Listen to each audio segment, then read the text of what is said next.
এই গ্রামের বাজারে কারিম নামের এক ধনী দোকানদার ছিল। টাকার অভাব ছিল না তার, কিন্তু তার মনে ছিল লোভ আর অহংকার। বাবা, ঘরে খাবার নেই, একটু চাল দাও, যতটুকু টাকা আছে দিচ্ছি। কারিম ইচ্ছে করে দাড়িপাল্লা একটু কাত করে দিল।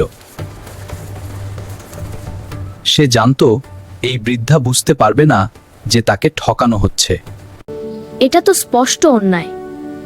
গরিবের হক মারলে আল্লাহ কি চুপ থাকবেন?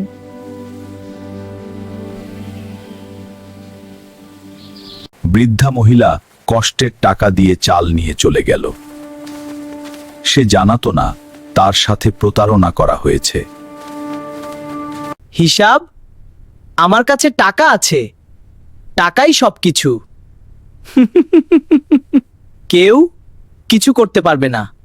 সেই রাতে কারিম গভীর ঘুমে তলিয়ে গেল,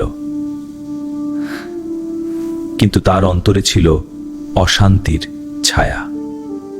যারা মাপে কম দেয় তাদের জন্য রয়েছে কঠিন শাস্তি।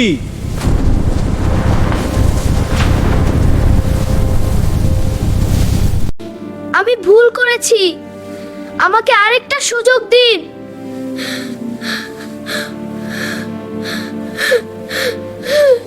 হঠাৎ কারিম জেগে উঠল। তার শরীর ঘামে ভিজে গেছে, বুক কাঁপছে ভয়ে।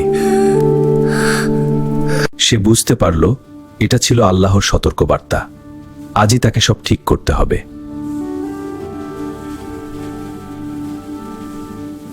বাবা, আবার একটু চাল দরকার। গতবার যা দিয়েছিলে তা দ্রুত শেষ হয়ে গেছে। মা, আজ পুরো ওজন দিচ্ছি, আর কখনো কম দেব না, ইনশাআল্লাহ। আগের ভুলের জন্য আমাকে মাফ করে দিন। আমি আপনার হক মেরেছি।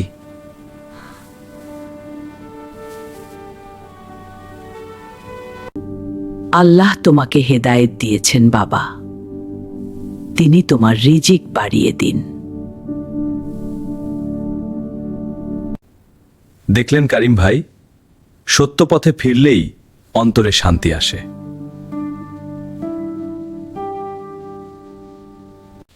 হে আল্লাহ, আমি তওবা করছি, আর কখনো গরিবদের ঠকাবো না।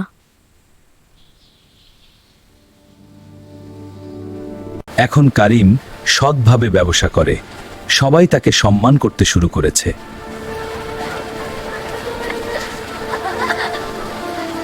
গরিবের হক মারলে দুনিয়াতেও লাঞ্ছনা, আখিরাতেও শাস্তি।